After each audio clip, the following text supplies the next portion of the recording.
Let's look at it from the context of the Constitution. Yes. Clearly disqualifies somebody with any political affiliation or preferences as INEC Chairman. Ditto the Electoral Act. So, while we are blaming Amupiton, what do we make of the president who will argue intentionally appointed him, knowing that he has a preference for a political party? Well, the president said the reason why he appointed Amupiton is because Amupiton is not connected to any political party. He doesn't have a position. But Nigerians have proven the president wrong. Of course, the president is a politician. I'm not trying to excuse him. But Nigerian politicians cannot be trusted. Anything they say, if they say good morning in the morning, you have to really be sure that it is actually good morning. So I don't think anybody even took what the president said with any level of seriousness. So, and then you have a professor of law committing all kinds of mistakes, even a mistake that somebody in primary six will not commit.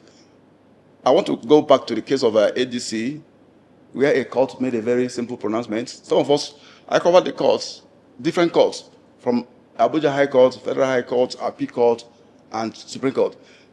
The court made a pronouncement that nobody should do anything that we disturb the matter, and then the man is interpreting the thing to mean that it is when the case was instituted. Ante bellum in Latin and whatever is before the act was started, before that court case began. Some of us who did Latin in the seminaries know the meaning of, it doesn't have two meanings, it doesn't have Nigerian meaning. So why should a professor who became a professor of law, if he doesn't know Latin? I'm surprised how he became a professor of law, because for you to be a lawyer, you must be very conversant with Latin maxims. It is very, very common. You don't even need to go to a seminary like some of us went to Catholic seminaries. You don't need to go to a seminary to know Latin language. You can even run a private course. So you can even go to the internet and browse and see the meaning of what the judge said. And of course, the judge does not have, he cannot exonerate that judge who made that kind of nasty comment in a judgment as very strong as trying to stop the opposition from actually becoming the real opposition that they are. The judge actually wanted to cause problem, cause confusion. What is so difficult in the judge explaining what he means in your judgment? Because a lot of judges who do not want, who is that? The father of Charlie Boy, when he was speaker. Yes, I covered the Human Rights Commission that the Oputa headed. If Oputa is going to make a pronouncement, he makes it very, very plain, in plain English. If you read a lot of his judgments in the Supreme Court, not these characters they have in the Supreme Court now that can just pick up money, cheap money, and just give out a judgment that will damage their name. They don't care about their names. They don't even care about their own children. If you don't care about your name, what about your children? When they show up somewhere and introduce themselves as a son of so and so person that has already, demonized, self-inflicted a damage on his image and on his integrity or his character, what are my children going to say? That is the question they should ask. But the judges we have right now, not all the judges, some of those characters, some of them even attend convocation ceremonies with politically exposed persons. And when they catch them, they say, I was invited differently. But you were seen hibernating, having conversations with a man who had a case before you, and you were actually the one that ruled against the other party. I'm talking about the case of the Rivers State governor and his so-called godfather. And then you have a judge of the Supreme Court who gave a judgment being found hibernating with Wike in a convocation ground. And you're beginning to, these guys don't have shame. And that was how this thing just faded. I don't blame them, I blame Nigeria. Nigerians they don't have, it's like a lot of Nigerians they are wired to just say something today, shout like shout like a dog. The next day, they forget about the thing, and the worst thing keep on happening. Because let me give you an instance. There are so many things that are wrong in the country. About, I think 200 or even 400 people were killed in a community in Kwara State. And the remaining population were captured and taken into the bush. The army couldn't get those people out at that time. No Nigerian person went to the street to protest. It was as if, well, it's them. It's not Kwara people. Let them deal with them now. Yeah, well, there are those people there. Or when this Boko Haram, problem started, some of us who were writing opinions in the media, we were telling Nigerians, particularly Nigerians from the south, do not see Boko Haram affliction as something that is domiciled and located only in the north.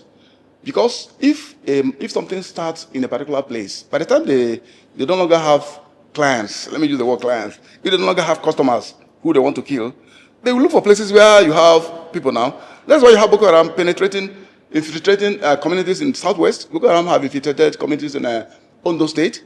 They have killed a first-class monarch. In fact, as we speak, the people of Ondo State who are very serious-minded, I mean, those of them, very few of them, out of the millions they have in Ondo State, just very few, came out on the street to block the road and said, governor must take action. You must chase away terrorists who are hiding in our forest and the rest of them, you know. Then the others are just... So because of that, Boko Haram is already infiltrating communities.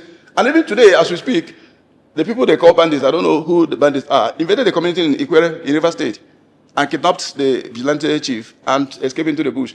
And then that is it. So if you think because something is happening in Zamfara State, that Boko Haram people are killing, the Fulani terrorists are killing Hausa people, because that's what is happening in Zamfara State or Katsina. Most of the people that are being killed are Hausas. Those doing the killing are Fulanis. It's like interethnic conflict over ownership of farms, ownership of cows, and the rest of them. That's what's happening. They now turn it into a national issue, and everybody cannot have rest. You can't travel again from Kaduna to Zamfara or travel to Sokoto, unless you are very lucky to escape. Otherwise, 78% of people who travel there are usually kidnapped. So it's a very terrible situation.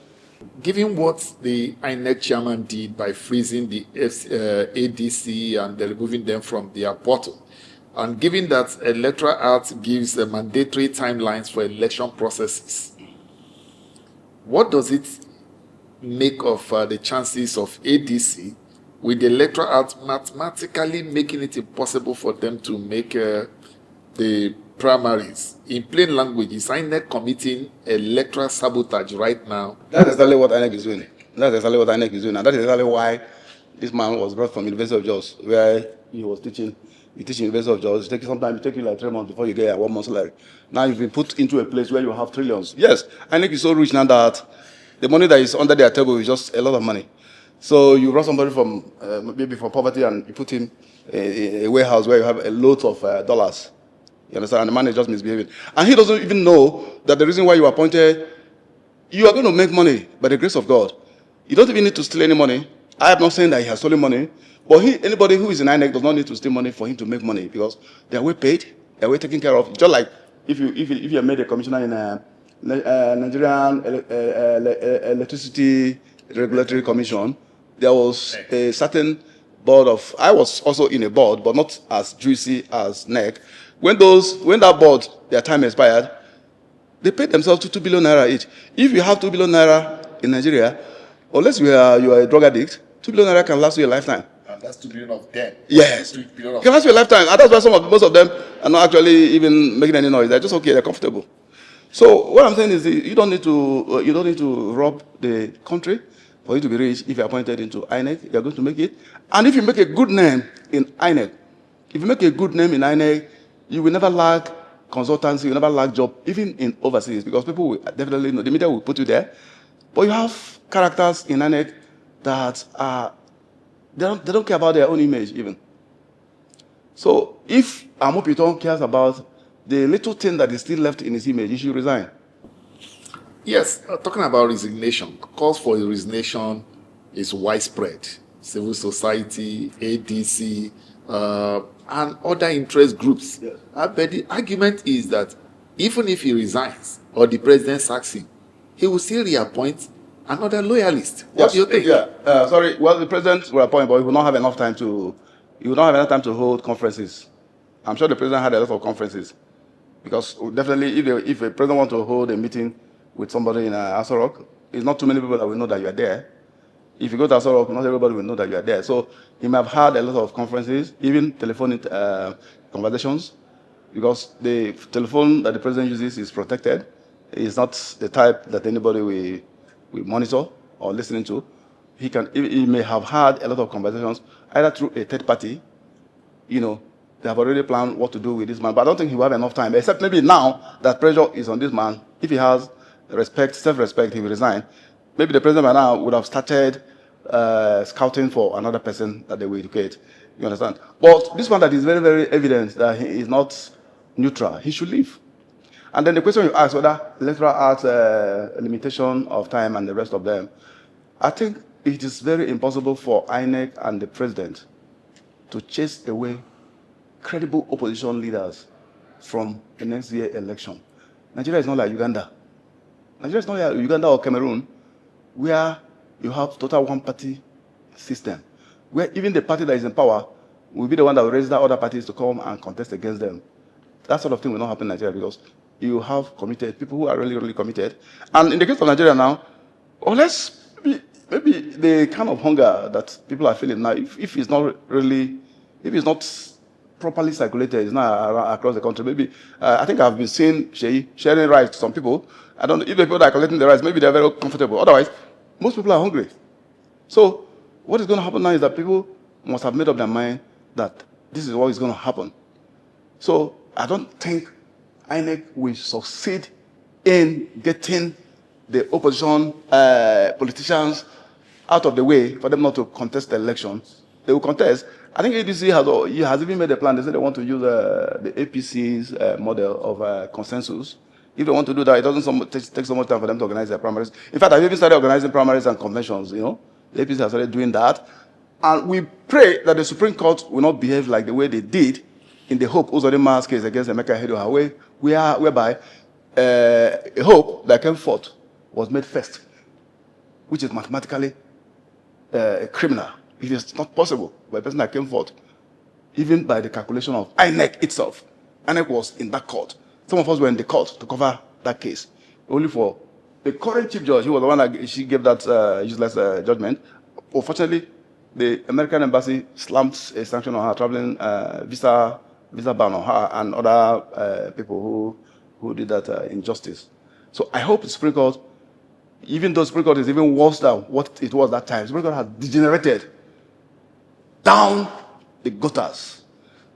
Let's pray, because this is something that has to do with our future, especially for some of us who don't have enough resources to airlift our children, because some of us will never travel, even if there's a total war in the whole of the country. I'm not going to leave Nigeria for anybody. When we join the war, war is just either you die or you survive.